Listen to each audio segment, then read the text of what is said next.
আমরা গত সপ্তাহে একটা খুব ভালো একটা স্টক মার্কেটের র্যালি দেখেছিলাম। যদিও গত সপ্তাহের লাস্ট দুদিনে আমরা দেখেছিলাম যে মার্কেট বেশ কিছুটা ডাউন হয়েছে, কিন্তু আগামী যে সপ্তাহটা শুরু হতে চলেছে কাল থেকে, সেই সপ্তাহটাই কিন্তু আমরা স্টক মার্কেটের জন্য খুব একটা ভালো সময় যাবে বলে অ্যাটলিস্ট আমার মনে হচ্ছে না। তার কারণ হচ্ছে মেনলি দুটো কারণের জন্য আমি এটা বলছি। প্রথমত হচ্ছে যে ইসরায়েলের সাথে ইরানের যে যুদ্ধটা চলছে সেটা প্রতিদিন অল্প অল্প করে তার পরিস্থিতি খারাপ হচ্ছে, এক নাম্বার। আর দু নাম্বার যেটা, সেটা হচ্ছে যে ফেডারেল রিজার্ভের কিন্তু রেট আনচেঞ্জ থাকার একটা পসিবিলিটি রয়েছে, এবং এটা প্রায় 100% শিওর যে রেট আনচেঞ্জ থাকবে। তার কারণ হচ্ছে যে যে লেভেলের ট্যারিফ নিয়ে সমস্যা চলছে, এবং ট্যারিফ নিয়ে যেমন ক্লিয়ারিটি এখনো অবধি গোটা ইউএসএ কেন গোটা ওয়ার্ল্ডেই আসেনি, সেই জায়গায় দাঁড়িয়ে রেট কাট করার পসিবিলিটি জিরো। ওকে, তো এই দুটো কারণের জন্য আমার মনে হয় যে নেক্সট সপ্তাহটা, মানে কাল থেকে যে সপ্তাহ শুরু হচ্ছে, সেটা কিন্তু খুব একটা ভালো যাবে না। ওকে, তো এবার আমি আসি যে ইরানের সাথে যে ইসরায়েলের যুদ্ধটা হচ্ছে, সেই যুদ্ধ পরিস্থিতিতে ভারত কতটা ক্ষতিগ্রস্ত হবে। অনেস্টলি স্পিকিং, যতটা ইন্ডিয়ার সাথে পাকিস্তানের যুদ্ধের সময় ইন্ডিয়া ক্ষতিগ্রস্ত হচ্ছিল, তার থেকে অনেক বেশি পরোক্ষভাবে ক্ষতিগ্রস্ত হওয়ার সম্ভাবনা আছে ভারতের ইসরায়েলের সাথে ইরানের যুদ্ধটার ফলে। এই কথাটা হয়তো শুনে অনেকে খারাপ লাগে, বা অনেকে হয়তো বলবে যে ধুর কি বলছে আজে বাজে কথা, কিন্তু আমি এক্সপ্লেনেশন দিচ্ছি কেন আমি কথাটা বলছি। প্রথমত, ইন্ডিয়া এমন একটা কান্ট্রি যে কান্ট্রিটা তার 80% ক্রুড অয়েল, মানে পেট্রোল ডিজেল, কাঁচা পেট্রোল ডিজেল, কাঁচা তেল ইম্পোর্ট করে বাইরের দেশ থেকে। তো সেই জায়গায় দাঁড়িয়ে এই যে এক্সপোর্ট করে, এই এক্সপোর্ট করার দুটো জায়গা আছে। এক, প্রথমত যে কান্ট্রি থেকে এক্সপোর্ট করে সেই একটা কান্ট্রি, মানে যে কান্ট্রি থেকে এক্সপোর্ট করে তাদের যে কাটেল, তাদের যে গোষ্ঠী, সেই গোষ্ঠীটায় সমস্যা তৈরি হচ্ছে মিডল ইস্টে, এক নাম্বার। দু নাম্বার হচ্ছে যে যে পথ দিয়ে ইম্পোর্ট করে, that is strain of Hormuz বলে, হারমুজ স্ট্রেনের, হারমুজ বলে একটা, মানে কিরকম দেখাবো, এরকম একটা স্ট্রেন আছে যেটা দিয়ে জাহাজ পাস করে। তো ওই জাহাজ পাস করে যে স্ট্রেনটা, ওটাকে ডিরেক্টলি অপারেট করতে পারে ইরান। এবার ইরান যদি স্ট্রেট অফ হরমুজকে চোখ করে দেয়, ব্লক করে দেয়, তাহলে গোটা ওয়ার্ল্ডের পেট্রোল বা কাঁচা তেলের প্রোডাকশন এবং কাঁচা তেলের সাপ্লাই বন্ধ হয়ে যাবে, যেটা গোটা ওয়ার্ল্ডের জন্য খারাপ, অ্যাজ ওয়েল অ্যাজ ইন্ডিয়ার জন্য খারাপ। তাহলে একটা হলো স্টেট অফ হরমুজকে অপারেট করা ইরানের দ্বারা, এক নাম্বার। আর দু নাম্বার যে ক্রুড অয়েলের প্রাইস বেড়ে যাওয়া। গত 2-3 দিনে প্রাইস প্রায় 7 থেকে 8%, 11% পর্যন্ত হাইক দিয়েছিল। মুখের কথা, ইন্ডিয়ার মতো কান্ট্রি যারা 80% তেল ইম্পোর্ট করছে, তাদের যদি প্রাইস 10%, 11% বেড়ে যায়, তাহলে এখন $78 কাছাকাছি পার ব্যারেল রয়েছে। তাহলে এই জায়গায় দাঁড়িয়ে ইন্ডিয়ার ইম্পোর্ট বিল কতটা বাড়বে। ইম্পোর্ট বিল মানে যে আজ ইন্ডিয়াকে তো আজকে না কালকে না পরশু তো তেল কিনতেই হবে, তাহলে তেল কিনতে এখন বেশি দাম দিতে হচ্ছে। আর বেশি দাম দেওয়ার দুটো প্রভাব আছে। এক নাম্বার প্রভাব কি, ইনফ্লেশন বেড়ে যাওয়া, কারণ জিনিসপত্রের দাম বাড়বে, তেলের দাম বাড়বে, মানে প্রোডাক্ট, মানে জিনিসপত্র, তেলের দাম বাড়বে, মানে জিনিসপত্র কি বলে আনা নেওয়ার খরচ বাড়বে। তার ফলে কি হবে, জিনিসপত্র আমার ইনফ্লেশন বাড়বে। আর এখনকার সিচুয়েশনে যখন আরবিআই এত বড় রেট কাট করেছে, এরপরে দাঁড়িয়ে ইনফ্লেশন হলে কিন্তু সেটা ইন্ডিয়ার পক্ষে সহ্য করা মুশকিল, এক নাম্বার কথা। দু নাম্বার কথা যেটা, সেটা হচ্ছে যে শুধুমাত্র যে তেলের ডিরেক্টলি দাম বাড়বে সেটা না, তার সাথে মানে বিদেশি মুদ্রা, বিশেষ করে ডলারের রেসপেক্টে ইন্ডিয়ার রুপি পড়ে যাবে। এটাও কিন্তু একটা খুব বাজে সংকেত ভারতের ইকোনমির জন্য, বিশেষ করে এমন সিচুয়েশনে যখন ইন্ডিয়ার ইনফ্লেশনটা ঠিকঠাক জায়গায় ছিল এবং ইন্ডিয়া চাইছিল যে তাদের ইন্টারেস্ট রেট কমিয়ে আরও বেশি করে ইকোনমিকে বুস্ট করাতে। সেই জায়গায় দাঁড়িয়ে যদি ইনফ্লেশন হয়ে যায়, তাহলে কিন্তু সেটা ইন্ডিয়ান ইকোনমির জন্য একদমই ভালো সিচুয়েশন তৈরি করবে না, যেটা কিন্তু যারা ইনভেস্টর আছে ইন্ডিয়াতে, তাদেরকে কিন্তু ইন্ডিয়া থেকে চলে যেতে বাধ্য করবে। অর্থাৎ এফডিআই কিন্তু ইন্ডিয়া থেকে আউটফ্লো হয়ে যাওয়ার পসিবিলিটি বেশি, চলে যাওয়ার পসিবিলিটি বেশি।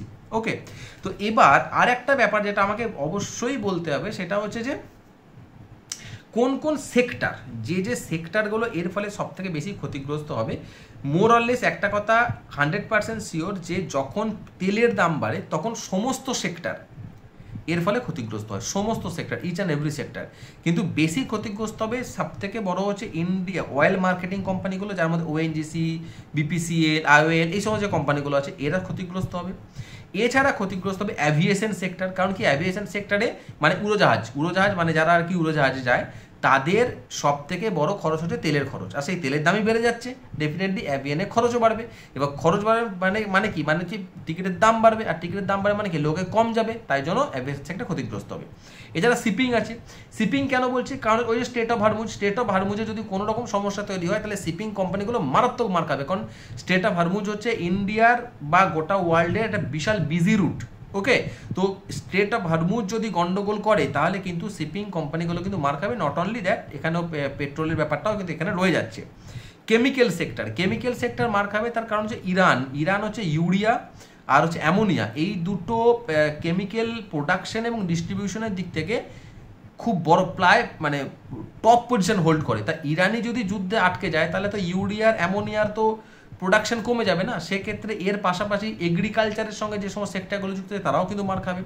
আচ্ছা, এরপর যে ইম্পোর্ট হেভি ডিউটি যেগুলো, মানে ইম্পোর্ট হেভি ডিউটি মানে যে সমস্ত কোম্পানিগুলো ইম্পোর্টের উপর ডিপেন্ডেন্ট, যেমন অটো সেক্টর, যেমন ফার্মা সেক্টর, যারা বড় বড় প্রোডাক্ট ইম্পোর্ট করে, তাদের কাঁচামাল ইম্পোর্ট করে, ঠিক আছে, তারাও কিন্তু যথেষ্ট পরিমাণে মার খাওয়ার পসিবিলিটি রয়েছে। এবার আমি বলছি আইটি সেক্টরের ক্ষেত্রে কেমন।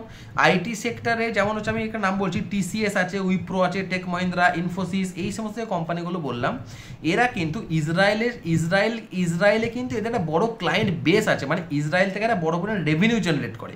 কাজে এই সমস্ত কোম্পানিগুলো কিন্তু ডাউন যাওয়ার পসিবিলিটি রয়েছে। আমি আগের দিন একটা নিউজে দেখছিলাম যে আইসিআইসিআই ব্যাংক, এসবিআই, এইচডিএফসি, এরা কিন্তু খুব বড় পরিমাণে কিন্তু ডাউনফল গেছে আগের দিন লাস্ট ট্রেডিং সেশনে।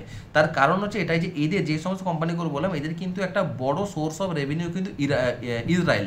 কাজে ইসরায়েলের সঙ্গে যদি সমস্যা তৈরি হয় তাহলে কিন্তু এরা কিন্তু মার খাওয়ার একটা পসিবিলিটি রয়েছে। ব্যাংকের দিক থেকে এসবিআই বললাম, এইচডিএফসি বললাম, আইসিআইসিআই বললাম, ঠিক আছে, এগুলো তো রয়েছেই। এছাড়া যদি আমি ফার্মাসিউটিক্যাল কোম্পানি বলি তাহলে সান ফার্মা রয়েছে, ডক্টর রেড্ডি রয়েছে, লুপিন রয়েছে। এই কোম্পানিগুলো কেন বলছি, কারণ এই সমস্ত কোম্পানিগুলো একটা বড় স্টেক হোল্ডার হচ্ছে ইসরায়েলের বেশ কিছু বড় বড় মানে ফার্মা জায়েন্ট, ঠিক আছে। তাহলে সেক্ষেত্রে ইসরায়েল যদি ক্ষতিগ্রস্ত হয় তাহলে তাদের উপর ভরসা কমে যাবে না, মানে ওই ফার্মা জায়েন্টগুলো যাদের সঙ্গে ইন্ডিয়ান সান ফার্মা হোক, ডক্টর রেড্ডি হোক, লুপিন হোক, এদের সাথে যার টাই আপ আছে না, তো তাদের সাথে তো টাই আপ যদি থাকে এবং ইসরায়েলের যদি ক্ষতিগ্রস্ত হয় তাহলে সেক্ষেত্রে তো ইনভেস্টারদের একটা প্যানিক সিচুয়েশন তৈরি হবে, তারা এখান থেকে বেরিয়ে আসার চেষ্টা করবে, ঠিক আছে। তো কী হবে, তার ফলে এদের প্রোডাক্ট মানে এদের দামগুলো কিন্তু কমতে থাকবে। ওকে, এছাড়া যে কোম্পানিগুলো আছে, যে স্টকগুলো আমরা নজরে রাখবো, যে স্টকগুলো আমাদের ক্ষতি হওয়ার সম্ভাবনা, মানে ডাউনফল যাওয়ার পসিবিলিটি আছে, যেমন হচ্ছে Adani port. Definitely Adani port, ইন্ডিয়ার যদি কোনো সমস্যা হয় ডিরেক্ট বা ইনডিরেক্ট আদানি হবার আগে পড়বে, একদম 100% শিওর, ঠিক আছে। তো আদানি পোর্ট আছে। আচ্ছা, শিপিং কর্পোরেশন অফ ইন্ডিয়া আছে, কন্টেনার কর্পোরেশন অফ ইন্ডিয়া আছে। আচ্ছা, তারপর হচ্ছে যে তোমার চম্বল ফার্টিলাইজার আছে। আচ্ছা, তারপরে GNFC, Tata motor, Maruti, Hero, আচ্ছা, IndiGo, SpiceJet, IRCTC, make my trip. আচ্ছা, আইআরসিটিসি মেক মাই ট্রিপটা কেন বললাম, কারণ আইআরসিটিসি মেক মাই ট্রিপ এটা বলার কারণ হচ্ছে যে যারা ধরো বিদেশে যখন বেড়াতে যাচ্ছে ভারতীয় লোকজন, ঠিক আছে, তো সেক্ষেত্রে তো একটা বড় পরিমাণে খরচ হচ্ছে অ্যাভিয়েশন খরচ। তো অ্যাভিয়েশন খরচ যদি খুব বেশি পরিমাণে হয় তাহলে ডেফিনেটলি এই সমস্ত কোম্পানিগুলো রয়েছে না, মানে যারা মেক মাই ট্রিপ হোক, আইআরসিটিসি হোক, এরা কিন্তু প্রফিট করতে পারবে না। ওকে, এবার অনেকে প্রশ্ন করতে পারে আইআরসিটিসি তো শুধুমাত্র ট্রেনের জন্য দেয়, সেটা শুধু নয়, আইআরসিটিসি অনেক এছাড়া অনেক আলাদা বিজনেস আছে। ওকে, তো তার জন্য আইআরসিটিসিকে আমি রাখছি ডেফিনেটলি। ওকে, যাই হোক, তো আমি আজকে কোনো ডেফিনেট কোনো স্টকের নাম আমি বলবো না, তার কারণ হচ্ছে যে এর পরের দিনে যে মার্কেট, আমার ধারণা যে মার্কেট গ্যাপ ডাউন ওপেনিং হবে। তার কারণ আমরা যদি ইউএস মার্কেটকে দেখি, আজকে দিনে পর্যন্ত ইউএস মার্কেটকে দেখি, তাহলে ইউএস মার্কেট প্রত্যেকটা ইন্ডেক্স 1.5%-এর কাছাকাছি ডাউনে যাচ্ছে, 1.5%, ঠিক আছে। একটা তো এইগুলোর সমস্যা। আচ্ছা, আরেকটা এখানে একটা কথা বলে রাখি, যে আমি একটু জিও পলিটিক্যাল অ্যাঙ্গেলটা একটু আমি ছুঁয়ে রাখছি। এখনো পর্যন্ত ওয়েস্টার্ন কান্ট্রি ইসরায়েল এবং ইরানের যুদ্ধর ক্ষেত্রে তাদের নিজেদেরকে স্টেপ আউট করে রেখেছে, আলাদা করে রেখেছে। ওকে, কিন্তু যদি স্ট্রেট অফ হরমুজকে যদি আক্রমণ করে, স্ট্রেট অফ হরমুজকে যদি চোখ করে দেয়, ঠিক আছে, সেক্ষেত্রে কিন্তু ইউএসএ কিন্তু তাদের নেভি পাঠাতে বাধ্য, এক নাম্বার। কারণ ইউএসের বিরাট ক্ষতি হবে, ইউএস তাদের নেভি যদি অ্যাক্টিভেট করে ওই জায়গায় দাঁড়িয়ে, তাহলে ইন্ডিয়া তাদের নেভি পাঠাবে, মোটামুটি শিওর থাকা যেতে পারে। আচ্ছা, 2 নাম্বার।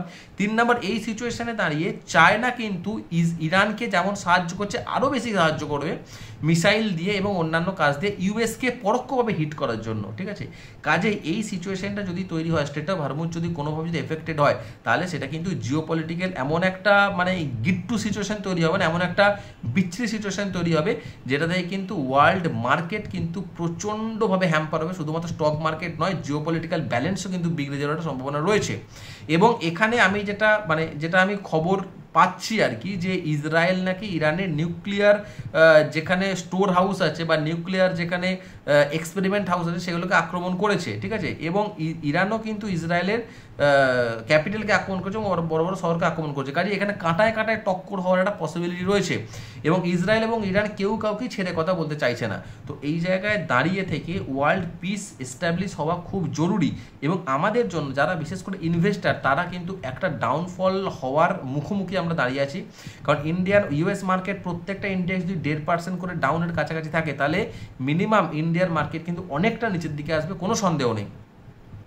আমরা আগের দিন লাস্ট দিন ট্রেডিং সেশনে দেখেছিলাম যে ইন্ডিয়ান মার্কেট অনেকটা নিচের দিকে গিয়েও কিন্তু মানে ওপেন হয়ে কিন্তু সারা দিনে একটা বড় গ্রিন ক্যান্ডেল তৈরি করছে, মানে অনেকটা রিকভার দিয়েছিল।